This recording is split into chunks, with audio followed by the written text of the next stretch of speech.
مفتی صاحب اسلام میں بیوی کے حقوق کیا ہیں؟ برائے مہربانی مختصر وضاحت کریں۔ پہلا حق یہ ہے کہ اس کو کے لیے مناسب گھر کا انتظام کرے۔ سمجھتے ہو؟ جس طرح کا گھر اس نے اپنے خاندان میں دیکھا ہے، آپ کی آمدن بھی دیکھی جائے گی اور اس کا خاندان بھی دیکھا جائے گا، تو اس کے حساب سے مناسب سا اس کو گھر دیا جائے، گیس بجلی کا بل دیا جائے۔ اگر وہ ایسے خاندان میں ہے کہ ان خاندان میں ایئر کنڈیشن کے بغیر رہنے کا رواج نہیں ہے، تو آپ کو ایئر کنڈیشن کا انتظام بھی بولتے کیوں نہیں کرنا پڑے گا، کیونکہ قرآن کہہ رہا عاشروہن بالمعروف، تو ہر ایک کا عرف دوسرے سے مختلف۔ اگر وہ ایسے خاندان سے تھی کہ ان کے ہاں ایئر کنڈیشن کے بغیر لڑکیاں گھروں میں گزارا نہیں کرتی تھیں، ایسے خاندان سے آئی ہے، تو گھر میں آپ کو پراپر اے سی کا انتظام بھی بولو نا کر کے دینا پڑے گا۔ اگر وہ ایسے خاندان سے آئی ہے کہ جس خاندان میں لڑکیاں گھروں کے کام خود نہیں کرتی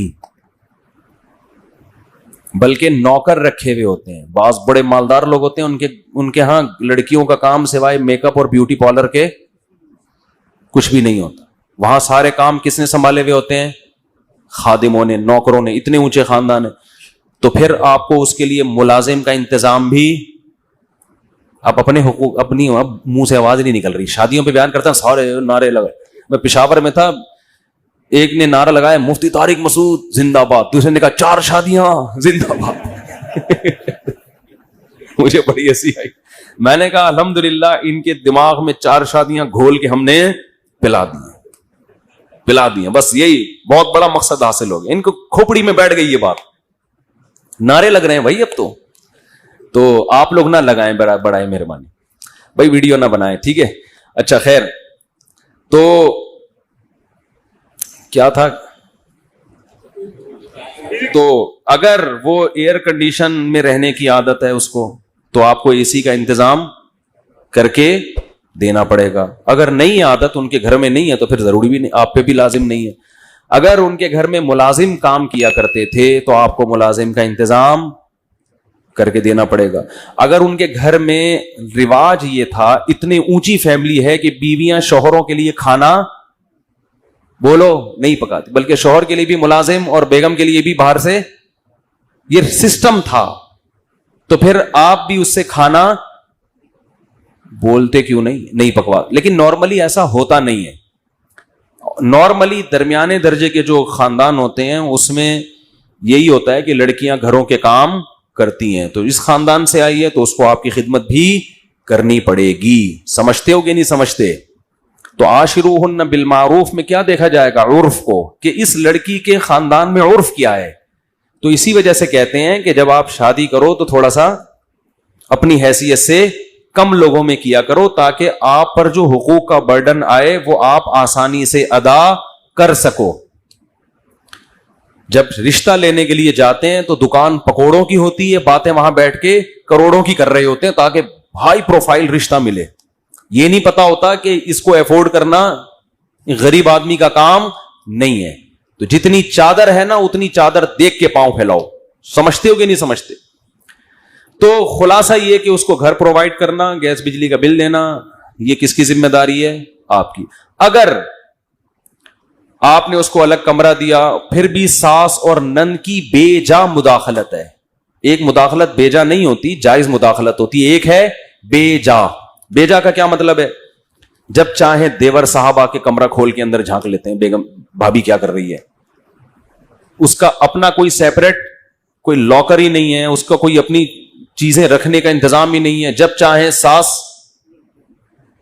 خام میں، کبھی کبھار تو ہوتا ہے لیکن ہر وقت ہی اس کو کوئی اپنی پرائیویسی نہیں ہے، تو پھر مرد پر لازم ہے کہ اس کو اپنے والدین سے الگ گھر لے کر دے۔ سمجھتے ہو؟ بعض خاندانوں میں ایسا رواج ہے کہ دیور صاحب جب چاہے منہ اٹھا کے آ جاتے ہیں، وہ جس حالت میں بیٹھی ہوئی ہے اس کو شرم آتی ہے، سسر صاحب گھس آتے ہیں۔ بھائی بیٹی بھی جب جوان ہو جائے تو باپ ایسے داخل نہیں ہوتا بیٹی کے کمرے میں، تھوڑا سا نوک کرتا ہے، اس کو سمٹنے کا موقع دیتا ہے، گھسے چلے آ رہے ہیں، وہ کس حال میں بیٹھی ہوئی ہے، نہیں جی ہمارا گھر ہے۔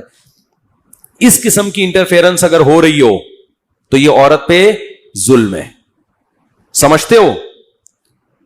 تو ایسی صورت میں اس لڑکی کے لیے آپ کو اپنے والدین اور رشتہ داروں سے الگ گھر لے کر دینا بول لو نا, واجب ہے, کیونکہ اس پہ ظلم ہو رہا ہے ایک نوعیت.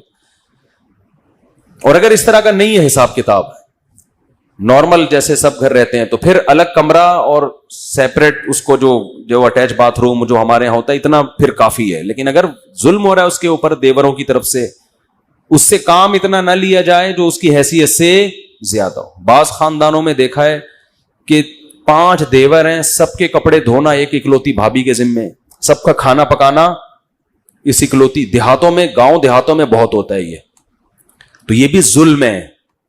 سمجھتے ہو کہ نہیں سمجھتے ہو؟ ایک عورت پہ آپ, ایک آدمی نے کہا میری بیوی 18 روٹیاں پکاتی ہے, ابا کے لیے, اماں کے لیے, بھائیوں کے لیے, بہنوں کے لیے, پھر اس کے بعد پھر دکان کے ملازمین کے لیے بھی. یار یہ تو ظلم ہے نا یار, اس ملازمین کے کام اس بیچاری سے کیوں لے رہے ہو آپ؟ تو یہ ہے نان نفقہ.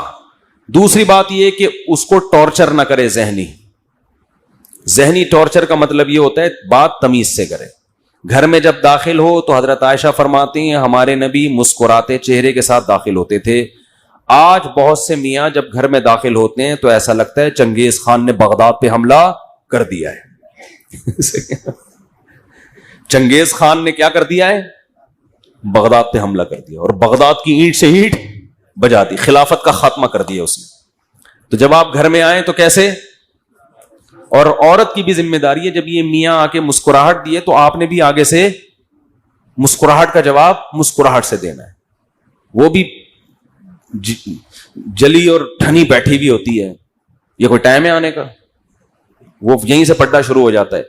تو محبت کا کبھی کبھار اس سے اظہار کرے. ہمارے نبی, امی عائشہ جہاں سے پانی پیا کرتی تھیں گلاس میں, برتن میں, ہمارے نبی بھی وہیں سے منہ لگا کے پانی پیتے تھے. سمجھتے ہو؟ اور تھوڑی بہت اس کی خامیوں کو مرد کیا کرے؟ برداشت, کیونکہ نبی کی صحیح حدیث ہے کہ عورت پوری سیدھی نہیں ہو سکتی. اس کی خامیوں کو برداشت کرو گے تو گھر چلے گا. برداشت کی پالیسی ختم ہو گئی تو عورت 100% صحیح نہیں ہوگی بلکہ گھر ٹوٹ جائے گا. سمجھتے ہو بات کو؟ تو کیا کرنا ہے؟ ایک حد ہے, ایسا نہیں کہ وہ بیچ کے کھا گئی آپ کو, بینک میں رکھوا دیا کہ یہ قسطوں پہ گاڑی چاہیے, رہن کے طور پر میرا میاں رکھا ہوا ہے آپ نے. ٹھیک ہے نا؟ تو یہ پراپر, یعنی کبھی کبھار محبت کا اظہار کرے, اس سے تمیز سے بات کرے. گھر میں گدھوں کی طرح چیخے بولتے کیوں نہیں. ایک آخری بات میں اہم کر دوں, اگر اس میں کوئی عیب ہے تنزیہ لہجے میں اس کی اصلاح نہ کرے. یہ بہت بڑا فالٹ ہے آج کل مارکیٹ میں. مثال کے طور پر کھانا نہیں پکانا آتا تو اس کا طریقہ یہ ہے کہ تم نے کھانا بہت اچھا بنایا ہے, تھوڑا سا یوٹیوب پہ سرچ کرو اور اچھا بنا سکتی ہو. آئی بس. لیکن ہوتا کیا ہے, تمہارے ماں باپ نے کھانا پکانا نہیں سکھایا تمہیں, یہ کیا بنا کے لے آئی. اور سانسیں یہ کام ماشاءاللہ, سوائے ان سانسوں کے جو میرا بیان نہیں سن رہی,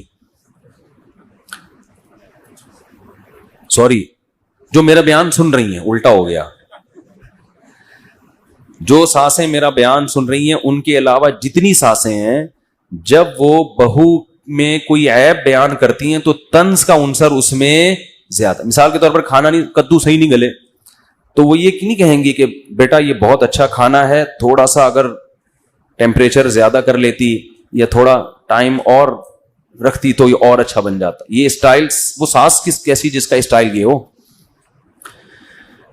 وہ پھر ساس نہیں ہے. اس کا اسٹائل یہ ہوتا ہے, لگتا ہے تمہارے ماں باپ نے تمہیں کدو پکانا بھی نہیں, اب یہ بھی ہمیں ہی کرنا پڑے گا. وہ جل بھن کے نا اس کے دھواں نکلنا شروع ہو جاتا ہے بہو کے. یہاں سے اختلافات کا آغاز شروع.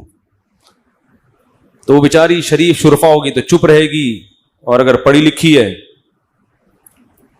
کانفیڈنس ہے اس میں, تو ساس کو بھی اینٹ کا جواب پتھر سے کریں. اچھا تمہاری ماں نے سکھا دیا ہوگا, ہم تو بے وقوف ہیں, ہمیں تو کچھ بھی نہیں آتا. یہی ہے, ہاں تمہاری ماں نے تمہیں بہت کچھ سکھایا, ہم تو کیا ہیں, بے وقوف ہیں. یہ پھر اٹھا کے پلیٹ پھینکے گی, خود ہی پکاؤ, آئندہ میں نہیں پکا رہی, جاؤ. وہ جو مکھنچو ہے نا, جس نے میرے بیان سن کے شادی کی تھی, جب وہ شام کو گھر میں آئے گا تو کدو تو ویسے ہی نہیں گلے, وہ کھانا بھول جائے گا. پھر اماں سے پوچھے گا, ماں بتائے گی یہ اس نے مجھے بدتمیزی کی ہے, مجھے میری ماں کا تانا دیا ہے اس کو. اول ایک تو غلطی کی, کدو نہیں صحیح پکائے, گلائے نہیں, اوپر سے سوری کرنے کے بجائے کیا کر رہی ہے, پلیٹیں اٹھا اٹھا کے پھینک رہی ہے. وہ غیرت میں آئے گا, میری ماں جس نے مجھے جنا, جس نے مجھے دودھ پلایا ہے, جس کے مجھ پر احسانات, اور یہ آج جمعہ 8 دن نہیں ہوئی, یہ چاہتی ہے کہ میری ماں سے بدسلوکی کرے. یہ پہلے ہی چنگیز خان بن کے آیا تھا, اب یہ ہلاکو خان کو بھی ساتھ لے کے بیوی کے کمرے پہ اٹیک کرے گا. یہ کیا پڑا ہوا ہے دیواروں کے اوپر, یہ کیا ہے, یہ تماشا بنایا ہوا ہے. وہ یہ دیکھے گی کہ ایک تو میری ساس نے پہلے طنز کیا, اوپر سے میرے شوہر کو بھی میرے خلاف ورغلا رہی ہے, تو وہ دلائل کی دنیا میں جواب نہیں دے گی, وہ اپنی ساس کی کیا ہو جائے گی, دشمن. ابھی اس نے کدو کی پلیٹ پھینکی تھی, پورا پریشر کوکر اٹھا کے شوہر کے سر پہ جا کے پھوڑ دے گی. پھر شوہر مجھ سے پوچھے گا یہ کیا ہو رہا ہے مفتی صاحب, گھریلو مسائل حل نہیں ہو رہے, تو میں اس سے کہوں گا میں نے کہا تھا کہ جب شادی کرو تو گھر میں ہیلمٹ پہن کے جاؤ. میں پہلے ہی کہہ چکا ہوں کہ گھر میں کیا پہن کے جایا کرو, ہیلمٹ. یہ تمہارا قصور ہے, تمہارا جو سر پریشر کوکر سے پھٹا ہے اس کی وجہ کیا ہے, تمہارے پاس اچھی کمپنی کا ہیلمٹ نہیں ہے. اب کسی کا باپ بھی خدا کی قسم بیٹھ کے حل نہیں کر سکتا کہ اس میں غلطی میری ماں کی تھی یا میری بیوی کی. خدا نے آج تک ایسا کوئی مخلوق پیدا, کیونکہ ادھر سے اس کی سنو گے, اس کی سنو گے, آپ کو پتہ ہی نہیں چلے گا پہل کس نے کی ہے. چڑھ چڑھ پڑ پڑ, ادھر سے یہ, ادھر سے. پھر گالیاں مجھے دیتے ہیں کہ یار انہوں نے ترغیب دی تھی, یہ ہمارے گھر میں ہو رہا ہے. تو جب طنزیہ کلام شروع ہوتا ہے نا, طنز, تو معاشرے میں اصلاح بولو نہیں. اور ساسوں کی ہے حالت دیکھو, ان کو چاہیے ماڈرن لڑکیاں پڑھی لکھی, اور گھر کے کام ان سے ایسے کروانے ہیں جیسے گاؤں دیہات کی ان پڑھ لڑکیوں سے ہوتے ہیں. تو جب ماڈرن لڑکی لاؤ گے تو وہ شکر کرو کدو گلاتی, جتنے گلائے ہیں اتنے بھی نہیں گلاتی وہ. تو اگر یہی تھا تو آپ لے آتی کسی دیہاتی کو, اپنی بھتیجی کو, اپنی بھانجی کو, وہ جو بیچاری کہیں رہتی ہے دیہات کی اچھی بھلی خدمت گزار, اس کو لے کے آتے.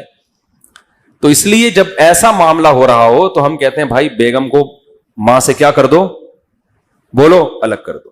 پھر ماں سے بھی محبت سے ملو اور بیگم سے ملو, ان کا آپس میں کنیکشن نہیں ہونے دو. اماں کو تھوڑے تھوڑے دنوں میں بلایا کرو, بیگم کو بولا کرو کدو گلاؤ, میں خود چیک کروں گا گلے کہ نہیں گلے. اماں کی خدمت کرو, اماں یہاں آئیں گی, پھر اماں اپنے گھر میں, ہم اپنے گھر میں. روزانہ خود اماں سے جا کے مل لیا کرو.